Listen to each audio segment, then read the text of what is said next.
വയനാട് ഉപതെരഞ്ഞെടുപ്പുമായി ബന്ധപ്പെട്ട പരസ്യ പ്രചരണം അവസാനിക്കാൻ ഇനി മണിക്കൂറുകൾ മാത്രമാണ് ബാക്കിയുള്ളത്. വയനാട് ലോക്സഭാ മണ്ഡലത്തിലെ എല്ലാ നിയമസഭാ മണ്ഡലങ്ങളിലും പ്രിയങ്ക ഗാന്ധി പ്രചരണത്തിന് എത്തിയിട്ടുണ്ട്. പ്രിയങ്കയുടെ ഓരോ പ്രസംഗത്തിലും BJPക്കെതിരെ അതിരൂക്ഷമായ വിമർശനങ്ങളാണ് ഉണ്ടാവുന്നത്. മോദിയുടെ കഴിഞ്ഞ 10 വർഷത്തെ ഭരണത്തിൽ ഉണ്ടായിട്ടുള്ള പ്രയാസങ്ങൾ കൃത്യമായി തന്നെ പ്രിയങ്ക ഗാന്ധി ജനങ്ങളിൽ എത്തിക്കുന്നുണ്ട്. ആ പ്രസംഗത്തിലേക്ക്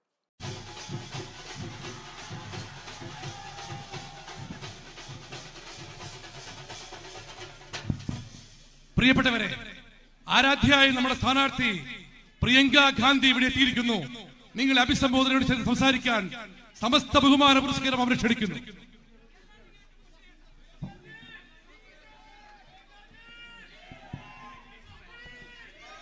എന്റെ പ്രിയപ്പെട്ട എല്ലാവർക്കും നമസ്കാരം. My dearest sisters and brothers, thank you very much for being here today, for waiting for me and for standing here, especially my sisters. I know it was warm today also. You've been sitting and waiting. Thank you. എന്റെ പ്രിയപ്പെട്ട സഹോദരി സഹോദരന്മാരെ, നിങ്ങൾ ഇവിടെ വന്നതിനും എനിക്ക് വേണ്ടി കാത്തു നിന്നതിനും ഞാൻ നിങ്ങളോട് പറയുന്നു. എനിക്കറിയാം, പ്രത്യേകിച്ച് എന്റെ സഹോദരിമാരോട് ഇന്ന് ചൂടുള്ള ദിവസമാണെന്നറിയാം. എന്നിട്ടും നിങ്ങൾ ഇവിടെ വന്നതിന് നിങ്ങളോട് ഞാൻ നന്ദി പറയുകയാണ്. Everywhere I am going, you are receiving me with love, with affection. ഞാൻ എവിടെ പോകുമ്പോഴും നിങ്ങൾ എന്നെ ഒരുപാട് സ്നേഹത്തോടെ ഇഷ്ടത്തോടു കൂടിയാണ് നിങ്ങൾ എന്നെ സ്വീകരിക്കുന്നത്. I get late sometimes because everybody is standing on the road. People are waiting for me, and I can't tell you how grateful I feel for the kind of affection that you are showing me. ഞാൻ ചില സമയത്ത് യോഗങ്ങളിൽ വരാൻ താമസിച്ചു പോകും. കാരണം ഞാൻ വരുന്ന വഴിയിലെല്ലാം ആളുകൾ എന്നെ കാത്തു നിൽക്കുകയാണ്. എനിക്ക് നിങ്ങളോട് പറയണം, നിങ്ങൾ നൽകുന്ന ഈ സ്നേഹത്തിന് ഞാൻ എത്രമാത്രം നിങ്ങളോട് കടപ്പെട്ടിരിക്കുന്നു എന്ന് പറയാൻ ആഗ്രഹിക്കുകയാണ്. I know that the reason you are here is because you have a deep bond of love and of respect with my brother. നിങ്ങൾ ഇന്ന് ഇവിടെ വന്നു നിൽക്കുന്നതിന്റെ കാരണം എന്താണെന്ന് എനിക്കറിയാം. നിങ്ങൾക്ക് എൻ്റെ സഹോദരനുമായിട്ട് വളരെ ആഴത്തിലുള്ള സ്നേഹം നിറഞ്ഞ, ബഹുമാനം നിറഞ്ഞ ഒരു ബന്ധമുണ്ട്. He also loves you very much. എൻ്റെ സഹോദരൻ അദ്ദേഹവും നിങ്ങളെ വളരെയധികം സ്നേഹിക്കുന്നുണ്ട്. He was not happy to leave Wayanad. വയനാട്ടിൽ നിന്ന് പോകാൻ എൻ്റെ സഹോദരന് ഒട്ടും സന്തോഷമില്ലായിരുന്നു. But I think he's happy that I am here now to represent the UDF.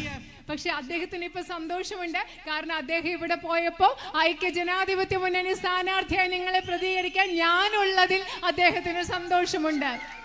Because he knows that I will work hard for you. കാരണം അദ്ദേഹത്തിന് അറിയാം നിങ്ങൾക്ക് വേണ്ടി ഞാൻ കഠിനമായി പ്രയത്നിക്കും എന്ന് അദ്ദേഹത്തിന് അറിയാം. And I will fight for you. ഞാൻ നിങ്ങൾക്ക് വേണ്ടി പോരാടും എന്ന് അദ്ദേഹത്തിന് അറിയാം.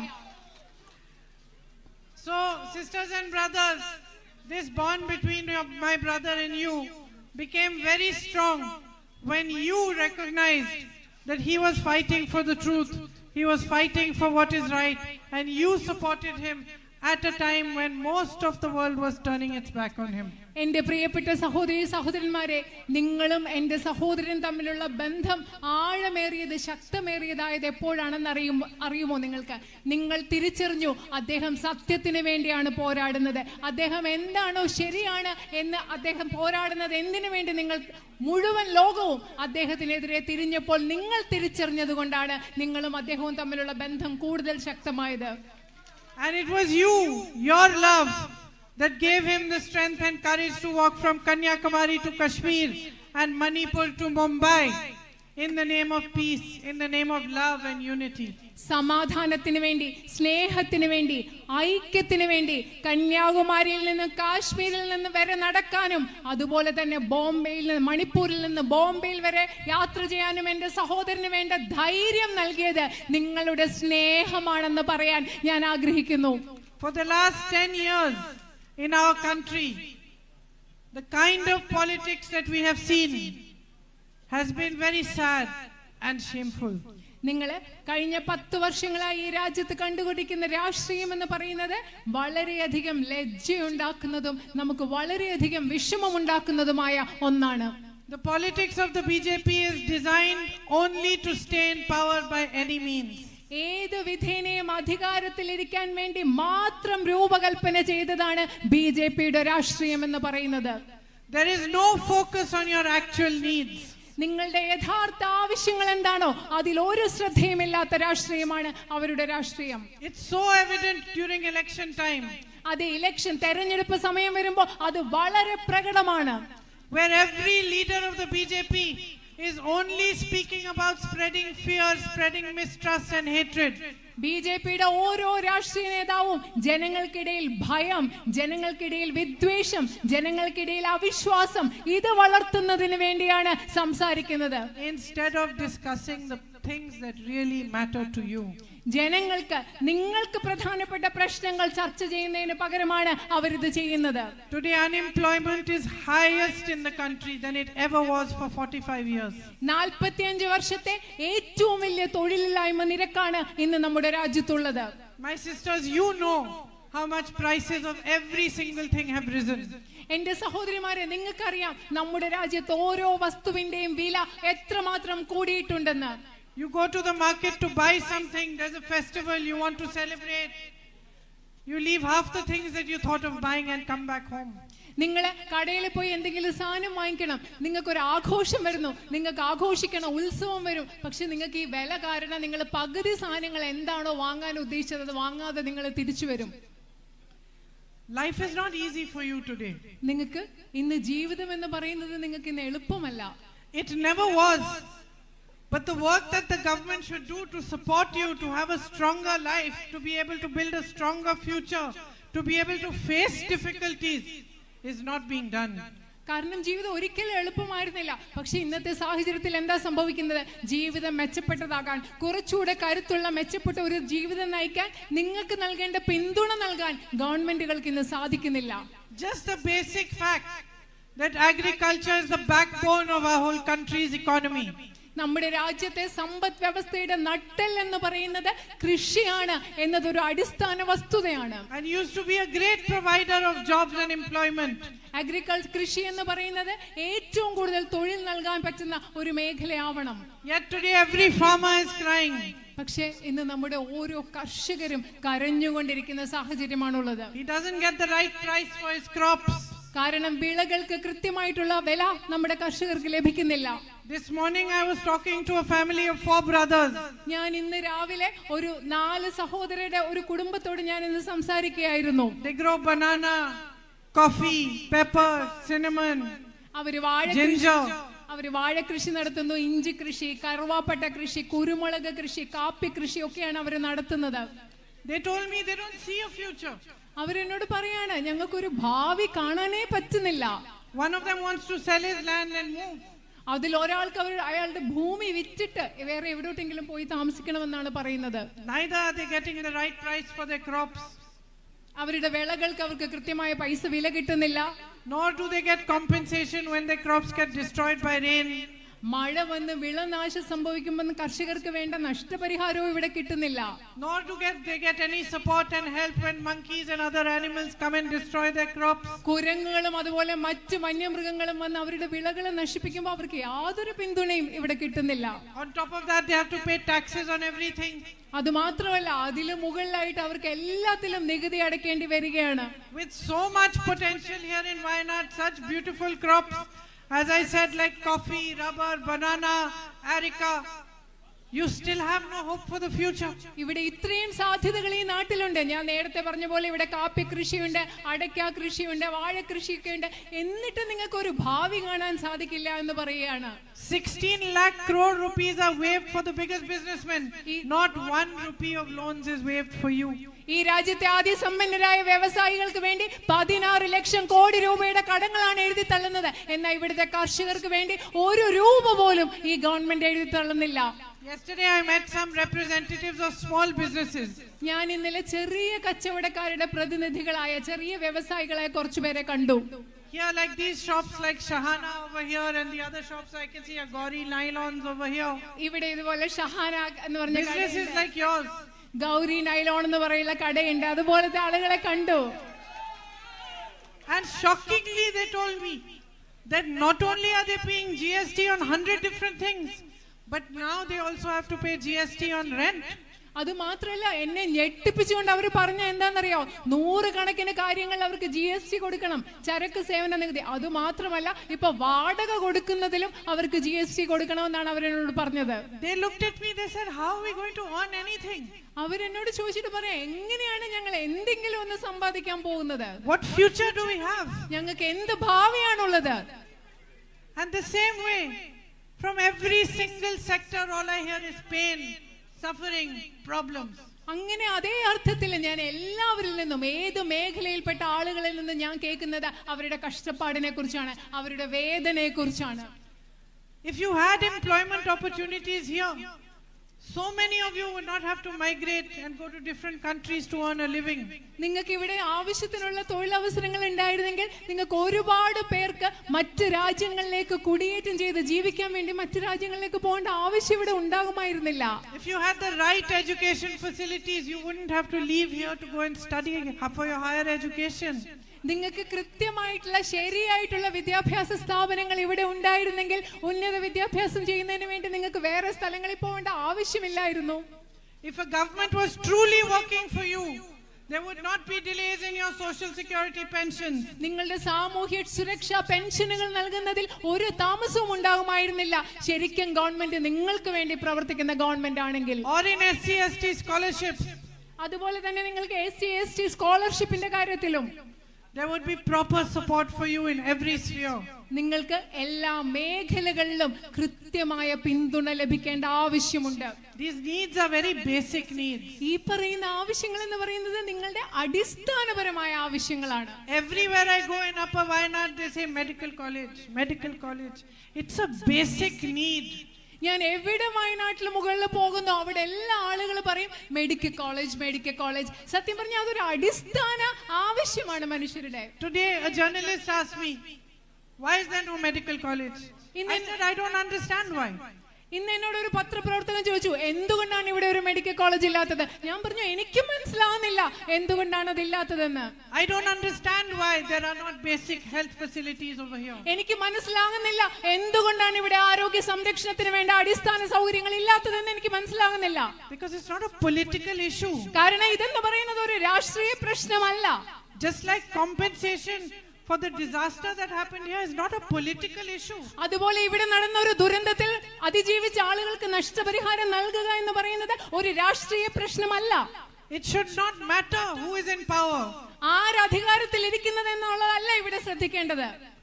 When an issue like this is faced, when there is a tragedy of this scale, where hundreds of people have been washed away, whole families have been washed away, whole businesses, whole houses have gone, nobody should be playing politics with it. ഇവിടെ ഇത്രയും വ്യാപ്തിയുള്ള ഇത്ര വലിയ ഒരു ദുരന്തം നടന്നപ്പോ, 100 കണക്കിന് ആളുകളുടെ ജീവൻ നഷ്ടപ്പെട്ടപ്പോ, ഒരുപാട് ജീവനോപാധികൾ നഷ്ടപ്പെട്ടപ്പോ, ബിസിനസ്സുകൾ ഇല്ലാതായപ്പോ, വീടുകൾ ഇല്ലാതായപ്പോ, ആളുകൾ ഇവിടെ ഒരിക്കലും ഇതിൽ രാഷ്ട്രീയം കളിക്കരുത്.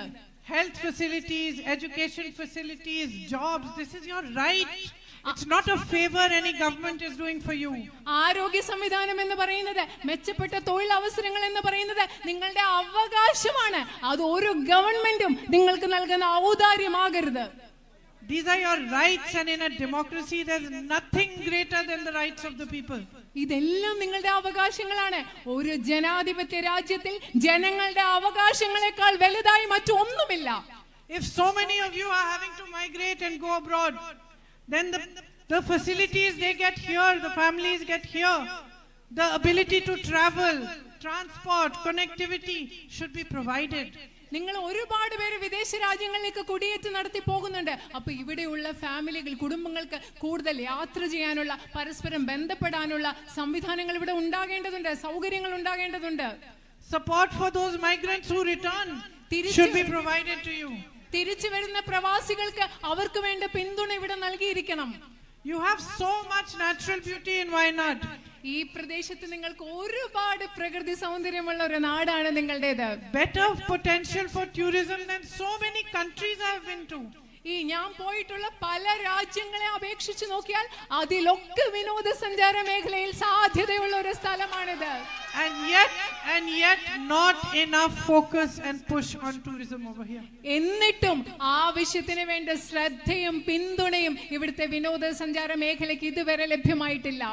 Even festivals like the Chaliyar Jalotsavam, അതുപോലെ നിങ്ങളുടെ ചാലിയാർ ജലോത്സവം പോലെയുള്ള ആഘോഷങ്ങൾ, or even Chaliyar itself to be developed as a tourism spot.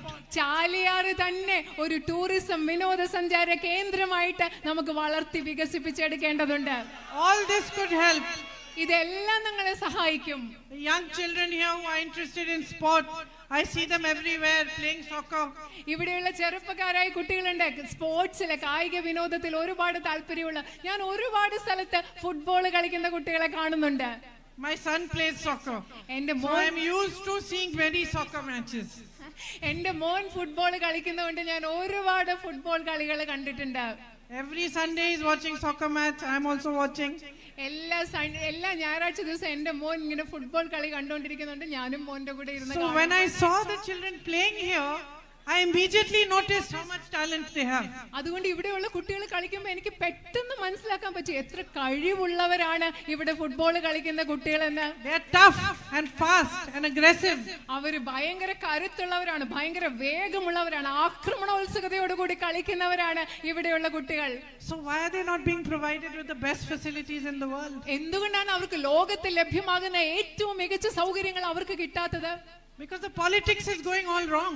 കാരണം നമ്മുടെ രാഷ്ട്രീയം തെറ്റായി പോകുന്നത് കൊണ്ടാണ് അവർക്ക് വേണ്ട സൗകര്യങ്ങൾ കിട്ടാത്തത്. Because the people who are in power today think that they can stay in power by talking about things that divide you, by spreading poison within you, by making you fight with one another. And every election they try to prove the same thing. കാരണം ഇന്ന് അധികാരത്തിലിരിക്കുന്ന ആളുകൾ വിചാരിക്കുന്നു അവർക്ക് നിങ്ങളുടെ ഇടയിൽ വിദ്വേഷം വളർത്തി, നിങ്ങളുടെ ഇടയിൽ വിഷം നിറച്ച് അവർക്ക് അധികാരത്തിൽ ഇരിക്കാമെന്ന് അവർ കരുതുന്നു. ഓരോ തെരഞ്ഞെടുപ്പ് കഴിയുമ്പോഴും ഇവർ അത് തന്നെയാണ് വീണ്ടും തന്നെ ചെയ്തുകൊണ്ടിരിക്കുന്നത്. Sisters and brothers, I have been watching politics and politicians for all of my life. എന്റെ സഹോദരി സഹോദരന്മാരെ, ഞാൻ രാഷ്ട്രീയവും രാഷ്ട്രീയക്കാരെയും എന്റെ ജീവിതകാലം മുഴുവൻ കണ്ടുകൊണ്ടിരിക്കുന്ന ഒരാളാണ്. It may be the first time I am standing for election, but for 35 years since the age of 17, I have been campaigning in elections. I have been watching politicians of all parties and I know them very well. നിങ്ങൾക്കറിയാവോ, ഒരു പക്ഷെ ആദ്യമായിട്ടാണ് ഞാൻ ഇവിടെ ഒരു ഇലക്ഷന് നിൽക്കുന്നത്. പക്ഷെ കഴിഞ്ഞ 35 വർഷങ്ങളായി 17ാമത്തെ വയസ്സ് മുതൽ ഞാൻ എല്ലാ പാർട്ടിയിലുമുള്ള രാഷ്ട്രീയക്കാരെയും കൃത്യമായി നിരീക്ഷിക്കുന്ന ആളാണ്. എനിക്ക് രാഷ്ട്രീയക്കാരെ നന്നായിട്ട് മനസ്സിലാക്കാൻ സാധിക്കും. And I will tell you what is the worst thing to do for the public. എനിക്ക് നിങ്ങളോട് പറയാൻ സാധിക്കും, ഈ രാജ്യത്തെ പൊതുജനങ്ങൾക്ക് വേണ്ടി ചെയ്യുന്ന ഏറ്റവും മോശമായ കാര്യം എന്താണെന്ന് ഞാൻ പറയാം. If somebody who has power understands that he can keep that power by distracting you, and he does not need to be answerable to you for the problems that you have, he does not need to serve you, he simply needs to distract you, talk about religion, talk about caste, and he will stay in power. That is the worst thing you can do.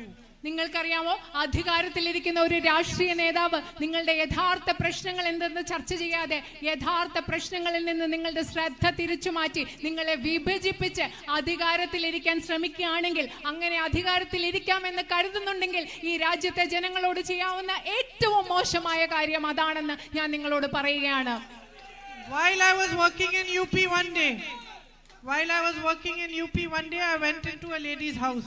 ഞാൻ യുപിയിൽ പ്രവർത്തിച്ചു കൊണ്ടിരിക്കുന്ന സമയത്ത്, ഉത്തർപ്രദേശിൽ പ്രവർത്തിക്കുന്ന സമയത്ത് ഒരു സ്ത്രീയുടെ വീട്ടിലേക്ക് ഞാൻ ഒരു ദിവസം പോയി. She had nothing. ഒന്നും ഉണ്ടായിരുന്നില്ല ആ സ്ത്രീക്ക്, except her 3 little children. ആ 3 കുട്ടികളല്ലാതെ, ചെറിയ കുഞ്ഞുങ്ങളല്ലാതെ ആ സ്ത്രീക്ക് ഒന്നും ഉണ്ടായിരുന്നില്ല. There was a tap in her house but no water. അവിടെ ഒരു പൈപ്പ് ഉണ്ടായിരുന്നു, ഒരു ടാപ്പ് ഉണ്ടായിരുന്നു, പക്ഷെ ആ ടാപ്പിൽ വെള്ളം ഉണ്ടായിരുന്നില്ല. There was an electricity pole, no wires, no electricity. അവിടെ അതുപോലെ ഒരു വൈദ്യുത തൂണുണ്ടായിരുന്നു, പക്ഷെ അവിടെ വയറുകളില്ല, കറണ്ട് ഇല്ലായിരുന്നു. No school in her village. അവരുടെ ഗ്രാമത്തിൽ ഒരു സ്കൂളും ഇല്ല. So I asked her, who is your MLA? ഞാൻ അവരോട് ചോദിച്ചു, നിങ്ങളുടെ MLA ആരാണ്? And she said so and so. അന്ന് അവർ പറഞ്ഞു, ഇയാളാണ് ഞങ്ങളുടെ MLA. So I said, who are you going to vote for this time? അപ്പൊ എന്നിട്ട് ഞാൻ അവരോട് ചോദിച്ചു, നിങ്ങൾ ആർക്ക് വേണ്ടിയാണ് ഈ പ്രാവശ്യം വോട്ട് ചെയ്യാൻ പോകുന്നത്? She said, I am going to vote for him. അപ്പൊ അവർ എന്നോട് മറുപടി പറഞ്ഞു, അതേ ആളിന് വേണ്ടിയാണ് ഞാൻ വോട്ട് ചെയ്യാൻ പോകുന്നത്. I said, but he hasn't done anything for you. ഞാൻ ചോദിച്ചു, പക്ഷെ ആ ആള് നിങ്ങൾക്ക് വേണ്ടി ഇതുവരെ ഒന്നും ചെയ്തിട്ടില്ല. I said, does he come here? ഞാൻ ചോദിച്ചു അയാൾ നിങ്ങളുടെ വീട്ടിൽ വരാറുണ്ടോ? She said, no. ഇല്ല, വരാറില്ല. I am voting for him because of what he says about my religion. I like it. I am voting for him. ആ സ്ത്രീ പറഞ്ഞ എന്താണെന്നറിയോ? ഞാൻ ആ ആൾക്ക് വോട്ട് ചെയ്യാൻ പോകുന്നത് എന്താന്ന് വെച്ചാൽ അയാൾ എന്റെ മതത്തെ പറ്റി സംസാരിക്കുന്നു, അത് എനിക്ക് ഇഷ്ടമായതുകൊണ്ട് ഞാൻ ആളിന് വോട്ട് ചെയ്യാൻ പോകുന്നതാണ് ആ സ്ത്രീ പറഞ്ഞത്. So I said, very good. ഞാൻ പറഞ്ഞു, വളരെ നല്ല കാര്യം. You continue like this. You have ruined his habit. നിങ്ങൾ ഇങ്ങനെ തന്നെ ചെയ്തുകൊണ്ടിരിക്കും. നിങ്ങൾ ആ മനുഷ്യനെ ഇങ്ങനെ പിന്തുണച്ചത് അദ്ദേഹത്തിന്റെ സ്വഭാവത്തെ കൂടി നിങ്ങൾ മാറ്റിക്കളയൂ. If your child does something wrong, you scold them, you slap them maybe, you teach them that what they are doing is wrong. നിങ്ങളുടെ കുട്ടി എന്തെങ്കിലും തെറ്റ് ചെയ്യുവാണെങ്കിൽ നിങ്ങളുടെ കുട്ടിയെ വഴക്ക് പറയും, ചിലപ്പോൾ ഒരു അടി കൊടുക്കും, എന്നിട്ട് കുട്ടിയോട് പറയും നിങ്ങൾ ചെയ്യുന്നത് മോനെ നീ ചെയ്യുന്നത് തെറ്റാണെന്ന് പറയും. You don't let the child's habits get spoiled. നമ്മുടെ കുട്ടിയുടെ സ്വഭാവം തെറ്റായി പോവാൻ, നശിച്ചു പോവാൻ നമ്മൾ ഒരിക്കലും സമ്മതിച്ചു കൊടുക്കാറില്ല. All the mothers here will tell you. ഇവിടെയുള്ള എല്ലാ അമ്മമാരും നിങ്ങളോട് അത് പറയും. Why are you spoiling this politician's habits? എന്തുകൊണ്ടാണ് നിങ്ങളുടെ ഈ രാഷ്ട്രീയക്കാരുടെ സ്വഭാവം ഇങ്ങനെ പോകാൻ നിങ്ങൾ അനുവദിച്ചു കൊടുക്കുന്നത്? എന്തിനാണ്? No? He represents you. രാഷ്ട്രീയക്കാർ പ്രതിദാനം ചെയ്യുന്ന നിങ്ങളെയാണ്. His job is to provide you the drinking water, the road, the hospital, the facility. നിങ്ങൾക്ക് കുടിവെള്ളം, നിങ്ങൾക്ക് റോഡ്, നിങ്ങൾക്ക് ആശുപത്രി, നിങ്ങൾക്ക് സൗകര്യങ്ങൾ നൽകുക എന്നത് രാഷ്ട്രീയക്കാരുടെ ജോലിയാണ്. He has a government in the center, he has a government in the state. അവർക്ക് കേന്ദ്രത്തിൽ ഒരു ഗവൺമെന്റ് ഉണ്ട്, അദ്ദേഹത്തിന് സംസ്ഥാനത്ത് ഒരു ഗവൺമെന്റ് ഉണ്ട്. And you have nothing. നിങ്ങൾക്കൊന്നുമില്ല. So that is how the politics of our country is going completely wrong.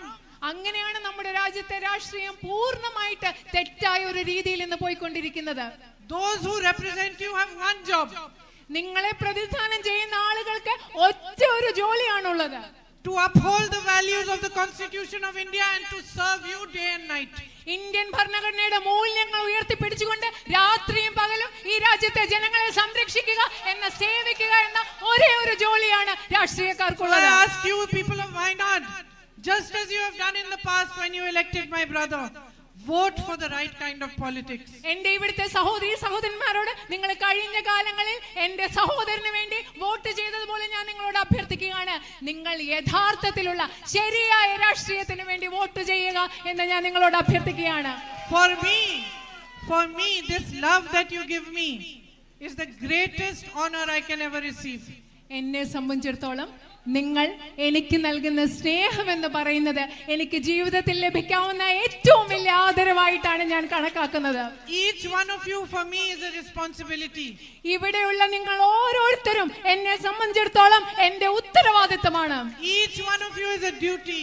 നിങ്ങൾ ഓരോരുത്തരും എന്റെ കടമയാണ്. Each one of you is a symbol of what is right in this nation. നിങ്ങൾ ഓരോരുത്തരും എന്ന് പറയുന്നത് ഈ ദേശത്ത് എന്തൊക്കെ ശരിയായിട്ടുണ്ടോ അതിന്റെ എല്ലാം പ്രതീകമാണ് നിങ്ങൾ ഓരോരുത്തരും. Because you have always stood for unity, you have stood for the right kind of politics. കാരണം നിങ്ങൾ എല്ലാ കാലത്തും ഐക്യത്തിന് വേണ്ടിയും ശരിയായിട്ടുള്ള രാഷ്ട്രീയത്തിന് വേണ്ടിയും നിന്നിട്ടുള്ളവരാണ് ഇവിടുത്തെ ജനങ്ങൾ. If you give me the honor to become your representative in parliament, I will not let you down. നിങ്ങൾ എനിക്ക് നിങ്ങളുടെ പ്രതിനിധിയായ ഇന്ത്യൻ പാർലമെന്റിൽ പോകാനുള്ള ഒരു ആദരവ് നിങ്ങൾ എനിക്ക് നൽകുകയാണെങ്കിൽ ഞാൻ ഒരിക്കലും നിങ്ങളെ നിരാശപ്പെടുത്തുകയില്ല. I will reach out to as many of you as I can. I will come to as many houses of yours as I can, to as many families. I will understand what your problems are. I will work hard to resolve them, and I will stand side by side with you in your pain, in your suffering, in your happiness, and through your struggles.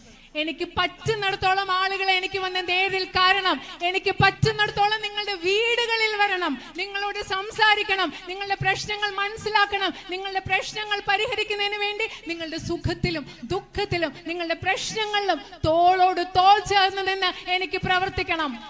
And I am so sorry that I have given you such a long lecture when it is raining so much and you are all getting wet. അയ്യോ, നിങ്ങൾ ഇവിടെ നിൽക്കുമ്പോൾ എനിക്ക് വിഷമമുണ്ട്. ഞാൻ ഇത്രയും വലിയൊരു പ്രഭാഷണം പോലെ നിങ്ങൾ ഈ മഴയത്ത് നനഞ്ഞു നിൽക്കുമ്പോൾ ഞാൻ അത് തരുന്നതിൽ എനിക്ക് വിഷമമുണ്ട്. So please quickly go home now and dry up. And I will be back.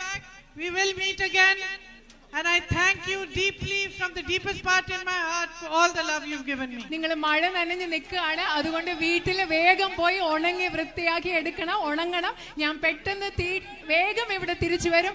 ഉള്ളിൽ നിന്ന് എല്ലാ സ്നേഹത്തോടും കൂടി ഞാൻ നിങ്ങളോട് ഇത് പറയുന്നു. നന്ദി. And thank you for all the UDF colleagues of mine who are on stage here with me today also. ഇന്ന് എന്നോടൊപ്പം ഈ വേദിയിൽ ഉണ്ടായിരുന്ന എല്ലാ ഐക്യജനാധിപത്യ മുന്നണിയുടെ സഹപ്രവർത്തകർക്കും ഞാൻ നന്ദി പറയുന്നു. നന്ദി.